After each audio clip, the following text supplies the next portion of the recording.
बिस्मिल्लाहिर्रहमानिर्रहीम इय्याका नअबुदु व इय्याका नस्तईन। तो गाइज़ मुझे एक रिक्वेस्ट है इसी कि अपर लिम्ब की जो है ना, ये आर्म, फोर आर्म और हैंड की जो है ना वेंस का एक बनाना है। तो मैंने सोचा कि जल्दी से चले बना लें। और आज मैं वैसे भी जिम कर गया और मेरी देखें वेन किस तरह नज़र आ रही हैं अभी गालबन। ये देखें, मैं इन्हीं वेन के ज़रिए आपको समझाऊँगा, इंशाल्लाह आपको बहुत अच्छी समझ आएगी। और मैं उम्मीद करता हूँ कि इस तरह आपने को किसी ने नहीं समझाया होगा। सबसे पहले जो है ना, वेन्स ऑफ अपर लिम्ब होती है, एक होती है सुपरफिशियल वेन्स होती हैं, ये जो मेरी नज़र आ रही हैं आपको सीरियस, अगर मेरा कैमरा दिखा दे, यस आप ठीक नज़र आ रही हैं। अगर हाँ हो गया। उसके बाद एक होती है जनाब deep veins. Superficial when, superficial की हम बात, डीप वेन इतनी इंपॉर्टेंट नहीं है लेकिन सुपरफिशियल बहुत होती हैं। सुपरफिशियल में होती है सिफेलिक या कफेलिक, जो भी कह लें आप। दूसरे पे होती है बेजेलिक वेन, इंतहाई इंपॉर्टेंट है। सिफेलिक का दूसरा नाम होता है प्री एक्सियल और इसका दूसरा नाम होता है जनाब पोस्ट एक्सियल।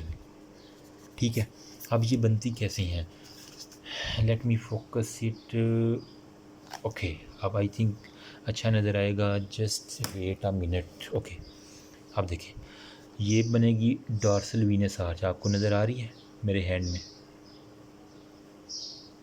नज़र आ रही होगी, होप सो। ठीक है, डॉर्सल वीनस आर्च जो है ना, ये कैसे बनती है, दो जो है ना डिजिटल ब्रांचेस फ्रॉम थम्स, यानी ये अगर यूँ है ना पूरी की पूरी, ये डार्सम ऑफ हैंड मेरा, ठीक है, इसके ऊपर जो वीनस आर्च मान रही है, इसे डॉर्सल वीनस आ रही है। दो जो है ना वेन ये इधर से आ रही हैं, ठीक है, थंब से। ओके हो गया। एक वेन जो है ना ब्रांच आ रही है इधर से, इंडेक्स फिंगर से, dorsal digital branch from radial side of the index finger. ये हो गया। बाकी ये तीन बच गई हैं, ये मिडल, रिंग और लिटिल फिंगर। इसके अंदर हम 3 डॉर्सल मेटा, क्योंकि ये होती है ना मेटाकार्पल्स, ये वाले हैं सारे, तो 3 मेटाकार्पल ब्रांचेस आपको मेरे हाथ में शायद नज़र भी आ रही हों। ये जस्ट फोकस इट,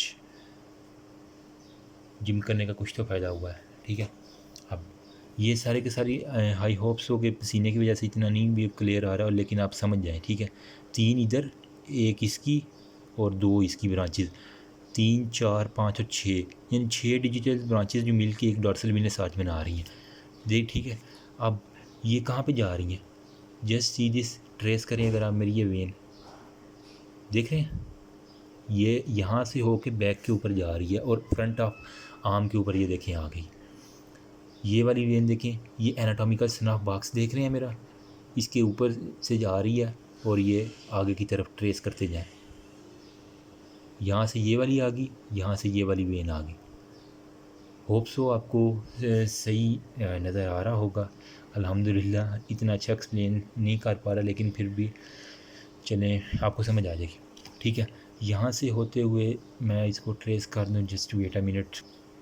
ओके, अब मैंने पसीना साफ़ कर लिया है। ठीक है, तो इसको आगे ट्रेस करते जाएं, ये आगे आ जाएगी और यहाँ से भी ये एक आगे की तरफ आ जाएगी वेन। एक मिनट यार, यहाँ से भी आगे की तरफ एक आ गई और यहाँ से भी एक वेन आगे की तरफ आ गई। अब ये जो लेटरल साइड पे इसे हम कहेंगे सेफेलिक वेन, ये जो मीडियल साइड पे इसे हम कहेंगे बेजेलिक। बी वाली मीडियल पे है, सी वाली जो है ना वो लेटरल पे है। ठीक हो गया। और सेफेलिक का दूसरा नाम क्या है, प्री एक्सियल, इसका क्या है पोस्ट एक्सियल। बेजेलिक का दूसरा नाम पोस्ट, सेफेलिक का प्री एक्सियल। ठीक है, ये ऊपर तक आएंगी यहाँ पे और यहाँ पे जनाब जो सेफेलिक और बेजेलिक, यहाँ पे इन दोनों के दरमियान जनाब एक और वेन कनेक्शन बना देती है। ठीक है, इसे हम कहते हैं मीडियन क्यूबिटल वेन। थोड़ा सा नीचे बन गया लेकिन यहाँ पे करके ना बना देती है।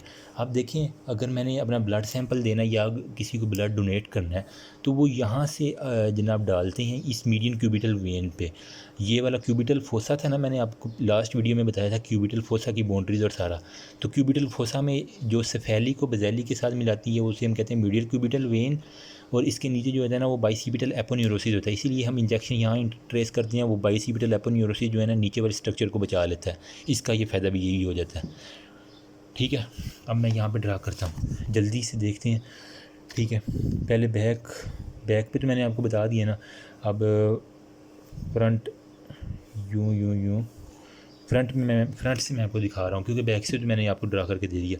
पीछे से आ रही थी, यहाँ से आ गई सेफेलिक और यहाँ से आ गई बेज़ेलिक। ठीक है, ये ऊपर जाएगी, ये भी ऊपर जाएगी, ये भी ऊपर जाएगी और ये भी ऊपर जाएगी। ठीक हो गया। अब यहाँ पे जो है ना एल्बो जॉइंट के ऊपर क्यूबिटल फोसा में इन दोनों के दरमियान एक कनेक्शन बन जाता है, जिसे हम कहते हैं मीडियन क्यूबिटल वेन। ठीक हो गया। अब ये फिर मज़ीद ऊपर जा रही हैं, सेफेलिक भी और बेज़ेलिक भी। यहाँ एक कनेक्शन बन गया, ब्लड कुछ यहाँ से यहाँ पे बाईपास हो गया।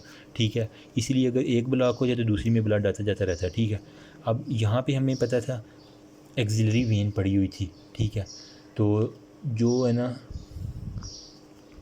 एक मिनट, ठीक है, ये ऊपर जा रही थी और यहाँ पे हमें पता टेरीज मेजर ने ना जो एक्सिलरी आर्टरी आ रही थी यहाँ पे, अगर मैं इसे रेड से ड्रा करूँ, यहाँ पे मैंने एक्सिलरी आर्टरी का रूट बताया था। जब टीरीज मेजर को क्रॉस करती तो वो फिर ब्रेकियल आर्टरी बन जाती है।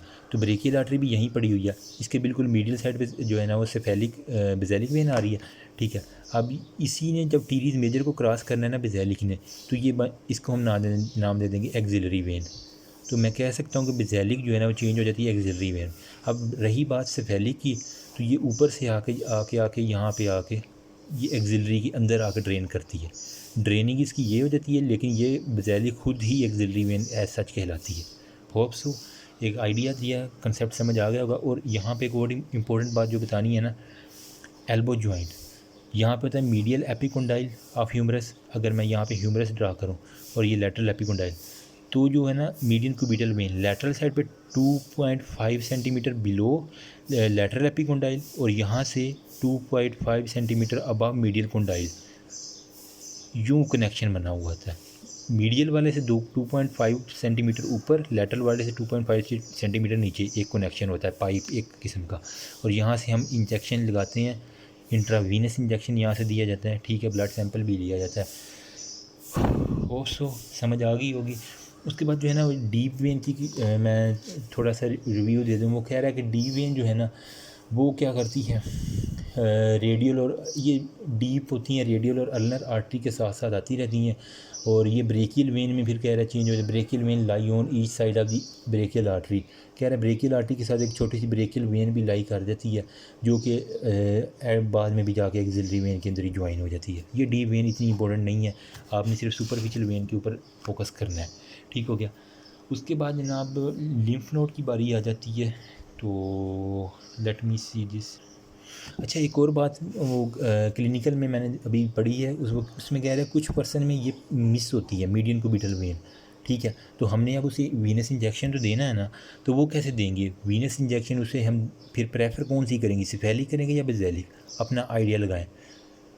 हम करेंगे बेज़ेलिक वेन को प्रेफर करेंगे, क्योंकि इसका रूट शॉर्ट है। इसको देखें कितनी लंबा सफ़र करके आना पड़ रहा है, बाईपास करना है, लेकिन ये अंदर से ही जा रही है और जल्दी पहुंच जाएगी। ठीक है, इसलिए हम सेफेलिक वेन को प्रेफर करते हैं। और इसके अलावा जो है ना वो स्टंट वगैरह डालने होते हैं कार्डिक पेशेंट के अंदर, तो वो भी कह रहा है कि इसी के अंदर आ जाती हैं। ठीक है, और इसके बाद वो कह रहा है कि जनाब इसके अलावा वो कह रहा है कि सेफेलिक वेन जो है ना, यहाँ पे अगर हमारा हेड है ना, ठीक है, यहाँ पे ये आईज़ हैं, ये नोज़ और ये है। ठीक है, तो सेफेलिक वेन जो है ना यहाँ पे एक्सटर्नल जगुलर वेन होती है। अगर आपने फील करें, डॉक्टर भी वो 3 उंगलियाँ रख के फील करता है कि बंदा जिंदा कि नहीं। तो सेफेलिक वेन की कम्युनिकेशन डायरेक्ट जगुलर वेन के साथ आती है by a vein known as communicating vein. ठीक है, ये कम्युनिकेटिंग वेन इन दोनों को आपस में मिला देती है। एक ये पॉइंट आपने याद रखने वाला है। और एक और पॉइंट जो है ना वो कह रहा है कि अगर यहाँ पे अगर फीमेल है, उसको ब्रेस्ट कैंसर है, ठीक है, तो उसका अगर हम ब्रेस्ट सारे का सारा रिमूव करें, तो हमें पता है कि यहाँ पे नोड होते हैं। मैंने बताया था एक्सिलरी लिम्फ नोड 5 टाइप के थे, एंटीरियर, पोस्टीरियर, लेटरल, सेंट्रल और एपिकल, 5 थे। तो यहाँ पे ना अगर एंटीरियर वाला हमने रिमूव किया था, वो तो हमें पता है कि यहाँ पे बेज़ेली के ऊपर पड़ा हुआ है, एक्सिलरी वेन के ऊपर पड़ा हुआ है। तो हमें फिर कुछ पार्ट वो कह रहा है सर्जन ने एक्सिलरी वेन का भी रिमूव करना पड़ जाता है। एक बात ये क्लिनिकल में कह रहा है। ठीक हो गया। और अक्सर वो कह रहा है कि अगर किसी बंदे की ना एक्सीडेंट हुआ है और ये क्लेविकल फ्रैक्चर हो गया, तो इस क्लेविकल के फ्रैक्चर होने की वजह से ना ये जो कम्युनिकेटिंग वेन थी सेफेलिक और एक्सटर्नल जगुलर वेन के साथ, इससे कट लग गया। ठीक है, यहाँ से ब्लड लीकेज होना शुरू हो गया, फिर यहाँ पे हेमाटोमा फॉर्मेशन हो गया, यानी क्लॉट बन गया और कलेक्शन ऑफ ब्लड हमें साफ नज़र आता, इसकी इंजरी हो सकती है। होप सो समझ आ गई होगी। फिर भी अगर क्वेरी है तो फिर काइंडली मुझे कमेंट सेक्शन में बताइए। अपने जो दुआ कीजिए, मेरे लिए दुआ कीजिए और दूसरों की मदद कीजिए। Thank you so much.